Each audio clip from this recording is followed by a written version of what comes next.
ভোজনপ্রিয় বাঙালির খুব প্রিয় মাছ হচ্ছে ইলিশ মাছ। তবে ইলিশ মাছের লেজাতে খুব কাঁটা থাকে বলে অনেকেই এটা খেতে পছন্দ করে না, বা এই ঝালের সঙ্গে এটা খুব একটা ভালোও লাগে না। তাই জন্য আমি একটা খুব সুন্দর এই ইলিশের লেজার একটা রেসিপি নিয়ে এসেছি, ইলিশ লেজার ভর্তা। এক থালা ভাত খাওয়া হয়ে যায় শুকনো ভাতের সঙ্গে, খুব সুন্দর লাগে, ছোটরাও এই মাছটি খেতে পারে। চলুন রেসিপিতে যাওয়া যাক। এই যে আমি লেজাটা এবং তার ওপরের মাছটা নিয়ে নিয়েছি, পিসটা লবণ আর হলুদ মাখিয়ে নিয়েছি। দেখুন এরকমভাবে লবণ আর হলুদ দিয়ে এটা আমি মাখিয়ে নিচ্ছি বন্ধুরা। এবারে এইটা আমি সর্ষের তেলের মধ্যে ভেজে নিচ্ছি।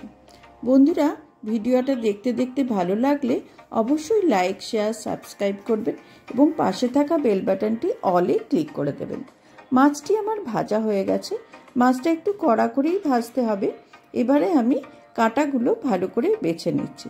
দেখুন এইভাবে কাঁটাগুলো আমার প্রায় অর্ধেক বাছা হয়ে গেছে।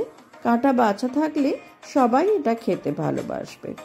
এই দেখুন এটা আমার কাঁটা বাছা সম্পূর্ণ হয়ে গেছে। এবারে আমি দুটো শুকনো লঙ্কা ভেজে নিয়েছি, আপনারা কাঁচা লঙ্কাও নিতে পারেন। আর একটা পেঁয়াজ আমি ছোট ছোট করে টুকরো করে নিয়েছি। এটা আপনারা যারা কাঁচা পেঁয়াজ পছন্দ করেন না, ভাজা পেঁয়াজ দিতে পারেন। লবণ দিলাম আর একটু লেবুর রস দিলাম। এই পেঁয়াজটা লবণ আর লেবুর রস দিয়ে ভালো করে আমি মাখিয়ে নিচ্ছি। তারপরে এটা আমি মাছের সঙ্গে পুরোটা মাখিয়ে নিলাম।